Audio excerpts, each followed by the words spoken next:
Contrastes con Mitzi Cordero. Continuamos con más de Mega Noticias MX. Vámonos directo a los contrastes, ya lo saben, donde presentamos una serie de datos al respecto del tema que hemos tocado en este día. También las entrevistas que hemos realizado al respecto del mismo. Y que bueno, se lo vamos presentando a nuestro invitado, dependiendo sea el caso.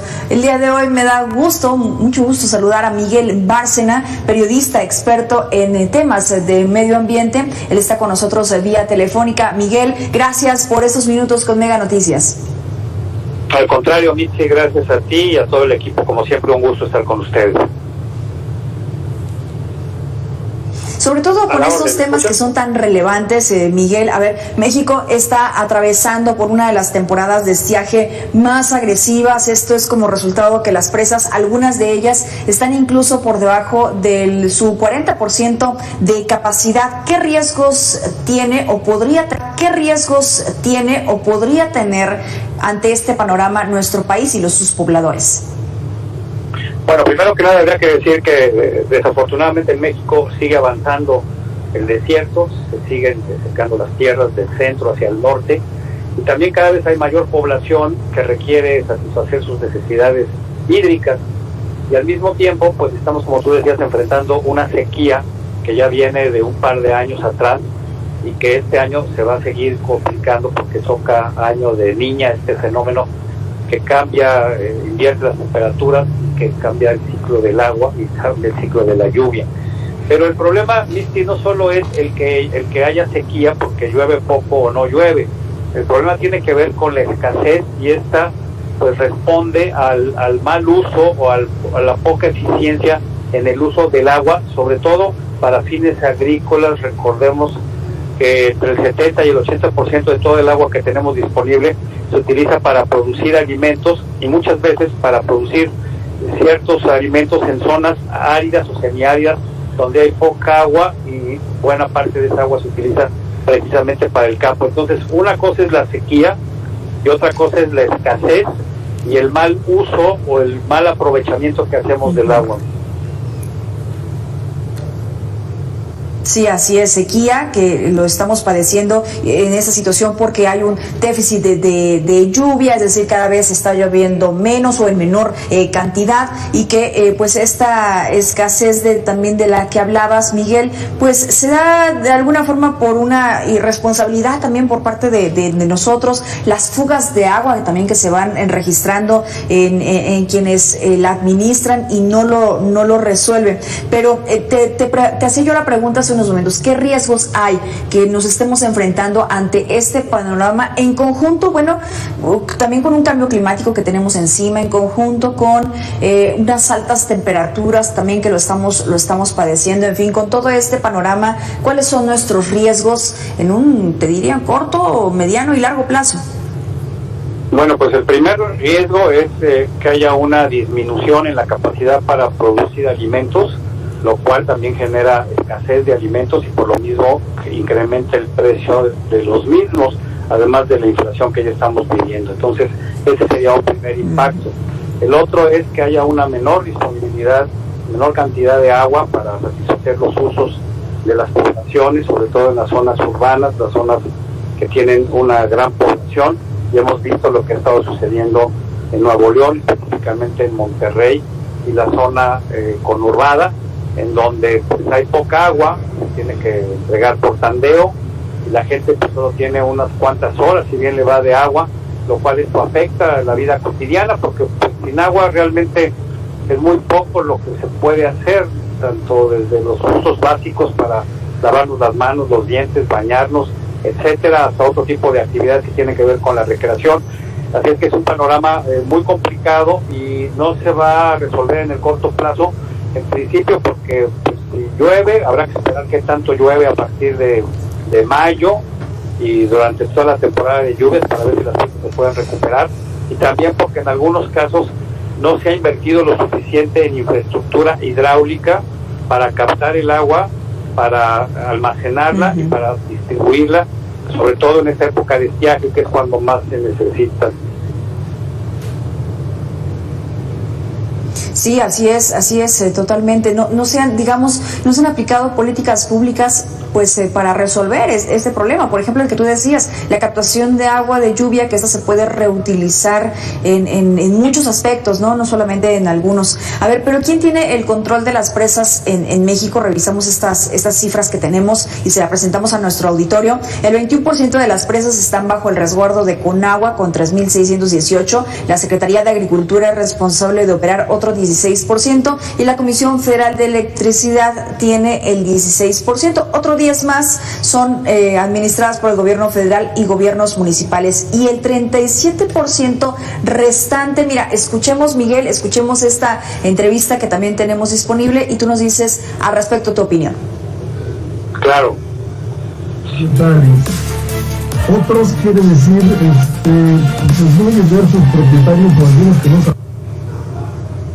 ¿Y qué se hace con ellas? ¿Qué opinas, Miguel? No alcancé a escuchar lo que decía el entrevistado. ¿Me lo puedes repetir? Sí, por supuesto. ¿Lo podemos repetir, por favor, producción? ¿Quiénes son los propietarios? Otros quieren decir, pues no ayudar sus propietarios o algunos que no saben. Pues no ayudar sus propietarios o algunos que no saben. No alcancé a escuchar, pero exactamente. Sí. Sí, te digo que no alcancé a escuchar lo que dice el entrevistado. Si me lo puedes comentar, tú sería mejor.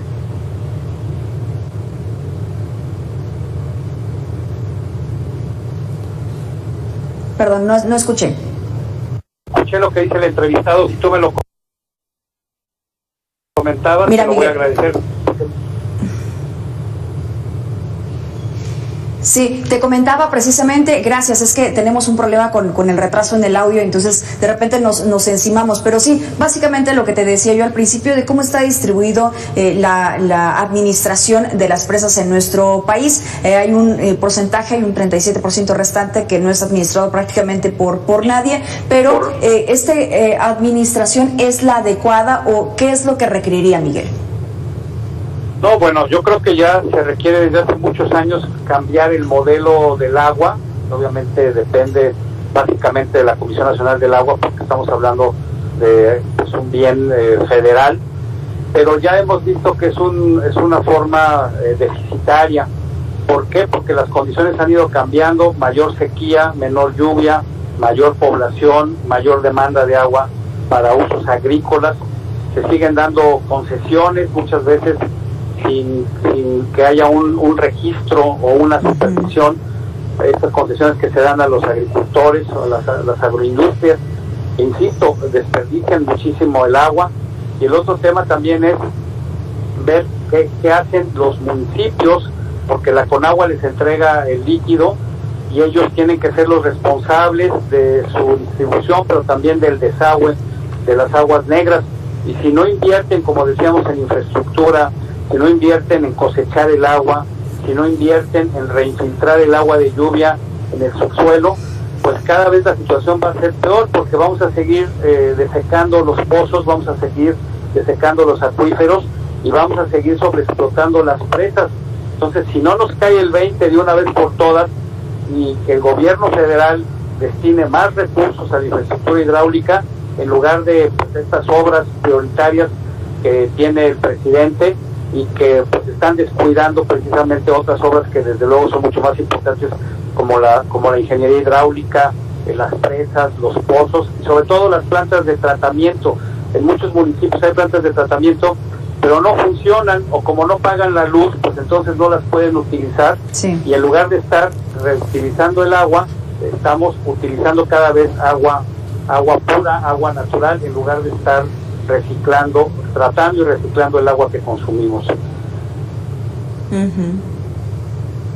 Oye, Miguel, ¿y qué pasa también con la entrega de algunas de estas cuencas a privados? Hubo una crítica hace algún tiempo que se hizo en la administración de Enrique Peña Nieto, que precisamente se realizaba esta práctica y de alguna forma pues se privatizaba a su vez también el agua. ¿Esto sigue siendo así? ¿Esto ocurrió así? ¿Esta también podría ser una consecuencia negativa para el resto de la población?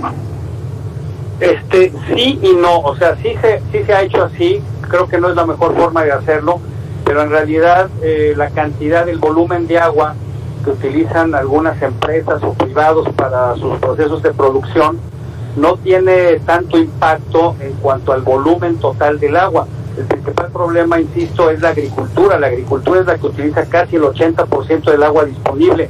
Necesitamos tecnificar el campo, necesitamos utilizar técnicas de goteo, necesitamos que los campesinos tengan mayor tecnología, porque de lo contrario utilizan mucha agua, la cual se evapora, prácticamente no se aprovecha. Otra agua se infiltra al subsuelo, pero ya va con agroquímicos, con pesticidas, lo cual contamina el acuífero, y en el caso cuando estos desembocan en ríos y en mares, pues también está contaminando esos ecosistemas. Tiene que invertir el gobierno de la mano de los campesinos, de la mano de los agricultores, porque el principal problema está en el campo y desde luego también en las ciudades por el tema de las fugas. Muchos municipios no cobran el agua, cobran muy poco, no tienen dinero ni para pagar la luz, para bombear el agua, mucho menos tienen para invertir en infraestructura. Entonces se tiene que hacer una revisión integral y se tiene que cambiar el modelo del agua, porque ya no es sostenible, Dixie. Así es. ¿Qué pasa con estos modelos que sí han aplicado en otras partes del mundo y que han funcionado, Miguel? ¿Sería viable traer algunos? ¿Sería viable consultar con algún país, algún ejemplo de éxito que tú conozcas y que se pueda traer a México, sobre todo la situación por la que estamos atravesando? Mira, hay varios modelos que podrían ser aplicados. El problema es que no olvidemos que el agua se utiliza en México con fines políticos, con fines electorales. Si tú le dices a la gente que la distribución del agua se va a privatizar, pues creas un problema político, como sucede, por ejemplo, en Cancún, en Quintana Roo. Si tú les dices que les vas a subir el costo del agua, pues también la gente se rebela. El problema de fondo es que el agua no cuesta lo que vale. El agua está muy subsidiada, precisamente con fines políticos, con fines electorales, porque es tan importante el agua que los políticos la utilizan para conseguir votos, aunque después no inviertan lo suficiente. Entonces también tendríamos que empezar porque el agua se cobre en lo que cuesta, en lo que vale, y que no esté subsidiada, porque de lo contrario la gente no cuida el agua porque es muy barata. En cambio sí cuidan la energía eléctrica porque es cara, y cuando la utilizan de más el recibo se incrementa. Entonces una buena forma de empezar es que el agua cueste lo que vale, o en todo caso que se den subsidios diferenciados para beneficiar a las clases menos favorecidas económicamente. Pero pues son muchas cosas las que se tienen que hacer desde muy diversos aspectos, Michi. De lo contrario, esto cada vez se va a complicar más en el país.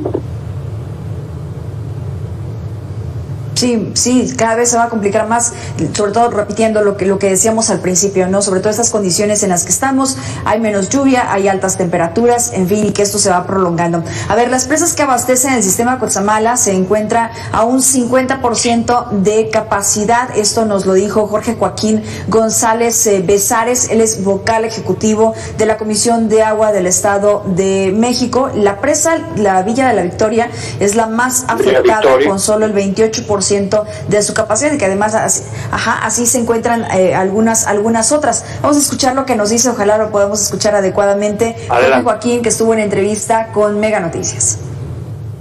Poniéndolo en números, que es lo más exacto que podemos dar para ejemplificar, en promedio las tres presas tienen un almacenamiento histórico del 72%. Hoy tenemos entre las tres un 50%. Tenemos 50% en Valle de Bravo, la que está más baja es Villa Victoria con el 28%, y la presa del Bosque, que está en Zitácuaro, Michoacán, está, digamos que entre las dos. Entonces, pues es una situación compleja. Déjame decirte que no es la primera vez que estamos en estos números. Ya en el 2008 y en el 2011 pasamos por esta situación, y lo que sucedió es que el siguiente año vino una temporada de lluvias bastante generosa y pudimos recuperar los niveles de las presas. Ahorita, como lo habrás notado, y también el auditorio, está empezando la época de lluvias. ¿Coincides? Sí, por supuesto, pero mira aquí el punto con el que yo iniciaba. Una cosa es la sequía, la falta de lluvia, la disminución de lluvias, y otra cosa es la escasez. La escasez tiene que ver cuando nosotros abusamos o consumimos más agua de la que tenemos. y lo que se tiene que hacer es racionar el agua del consumo del agua, y se tienen que hacer campañas de prevención y de información para la gente, para que la gente sepa que debe de utilizar menos el agua, porque no podemos seguir consumiendo los mismos niveles cuando tenemos poca agua. Tiene que haber una dosificación, pero yo me pregunto en dónde están las campañas de información, las campañas de difusión, las campañas de concientización del uso del agua eficiente, tanto del gobierno federal o por lo menos en el caso de la Ciudad de México, simplemente no existen. Pero estas campañas, Miguel, independientemente si se llegan a realizar, y porque en otros momentos sí se han realizado y sí se han llevado a cabo, ¿sí hay conciencia por parte de la población?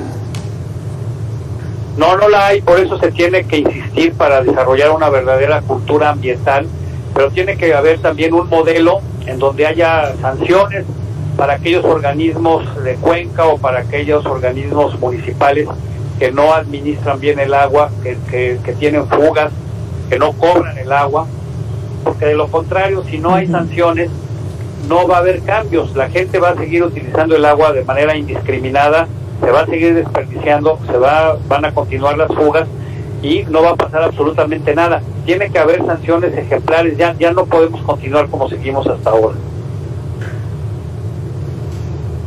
Sí, ya no, y esto además es un llamado de atención para todo el mundo. Ya no podemos seguir como hasta ahora, incluso lo podríamos ver en otros aspectos, ¿no, Miguel? No podemos seguir comportándonos como nos comportábamos hace quizá 10 años, 5 años, no me vaya yo tan lejos, 5 años, porque las condiciones incluso ante la pandemia cambiaron por completo. Exactamente, tú lo acabas de decir, algo muy importante. No podemos seguir comportándonos y actuando como lo hacíamos en el pasado, porque cada vez la situación es más grave. México es un país altamente vulnerable al cambio climático por su ubicación geográfica. El desierto va a seguir avanzando y eso va a afectar la humedad, va a afectar el ciclo de lluvia, va a afectar la producción de alimentos, va a afectar la distribución y el consumo de agua en las ciudades. Y el calentamiento global no se va a ir mañana o pasado o el año que entra. El calentamiento global llegó para quedarse, y el primer elemento que resiente el calentamiento global, el incremento de las temperaturas, es el agua, porque se evapora más rápido y eso hace que haya una menor disponibilidad de agua en las zonas en donde se almacena. Y no solo hablo del agua superficial, sino que también el calentamiento tiene impactos en el agua subterránea, en el acuífero. Por ejemplo, aquí en Quintana Roo, donde me encuentro, el tema del Tren Maya puede poner en grave riesgo la disponibilidad de agua, puede contaminar el agua subterránea, que es el principal acuífero de Quintana Roo, y en lugar de que se hagan cosas inteligentes para evitar contaminarlo, pues se deforesta una selva que va a contaminar de alguna forma ese acuífero, cuya agua después también llega a los mares y también contamina los ecosistemas marítimos. Todo está ligado, todo está relacionado. Por eso es muy importante que la gente sepa el valor del agua, lo que cuesta encontrarla, almacenarla, potabilizarla, llevarla a las ciudades, cobrarla, desaguarla, etcétera. Porque para la mayoría de la gente lo único que tiene que hacer es abrir la llave, abrir el grifo, sale el agua y se acabó. Y por lo mismo, insisto, no hay una valoración de la importancia del agua y del costo real que debiera tenerlo. Esto que acabas de decir es importantísimo. Muchas de las personas pues creen que es muy sencillo solamente abrir la llave para que les llegue, ¿no? Cuando ha pasado todo un proceso detrás que tú bien lo acabas de enlistar. Ahora, Miguel, ya nada más por último, déjame preguntarte, esta estadía que estás ahí en Quintana Roo es para la investigación de lo del Tren Maya. ¿Qué has encontrado hasta ahora? Nada más para que nos puedas platicar un poco. Pues mira, obviamente que la devastación de la selva es real.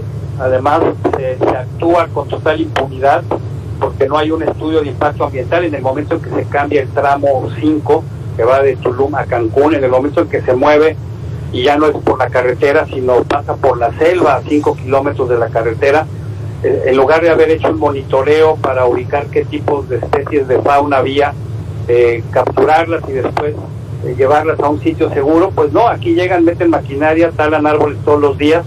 Y eso es lo que se ve. O sea, estamos viendo la pérdida del hábitat, estamos viendo la devastación de la selva, con las implicaciones que tiene, pero lo más grave es la vulnerabilidad de lo que está abajo de la tierra, abajo de la corteza, que son sistemas de cuevas secas muy sensibles, que con la construcción del tren y con la operación pueden colapsar, y desde luego también el sistema de ríos subterráneos cuya agua se puede contaminar.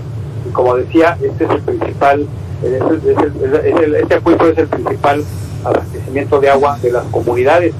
Entonces hay una devastación con una impunidad, sin que haya estudios de impacto ambiental, sin que haya estudios o cambio de uso de suelo, sí, sin que se haya vuelto a hacer una consulta popular, una consulta ciudadana. Se está actuando de una manera verdaderamente impune, que está dañando esta zona a simple vista, como vemos con la deforestación, pero cuyos impactos pueden ser mucho más graves cuando afecten el sistema de cuevas y el sistema de ríos subterráneos, que además, Mitzi, son cápsulas de tiempo, son como portales de tiempo, porque en estas cuevas, en estos ríos subterráneos, se alberga una fauna endémica muy especial, pero también se albergan una serie de vestigios arqueológicos y paleontológicos. Si esto se colapsa, si esto se bloquea, pues todas esas riquezas se van a perder. Entonces es verdaderamente lamentable lo que el gobierno federal está haciendo en esta región. Lamentable, Miguel, y justamente de eso se trata el periodismo, de ir hasta el lugar para poder comprobar qué es lo que se está pasando y presentar estos hechos, no solamente en los discursos. Ojalá el gobierno federal, ojalá el propio presidente se diera una vuelta por esta zona y se dé cuenta de lo que está pasando, y no solamente se quede, pues no sé, pensamos que son sus asesores, pensamos que es la gente que le dice lo que está pasando y que es equivocado lo que se afirma en las mañaneras con lo que está ocurriendo en realidad. Preocupante, porque parece que no van a dar marcha atrás a esto. Miguel, vamos a estar muy al pendiente de lo que, bueno, por supuesto, investigues y de lo que se dé a conocer al respecto de esto y de otros temas más. Miguel, se nos ha acabado el tiempo. Gracias por esos minutos con Mega Noticias. Gracias, al contrario, gracias a ustedes, como siempre, un placer estar con su audiencia. Muy buenas tardes. Muy buenas tardes, Miguel Bárcena, periodista experto en temas de medio ambiente.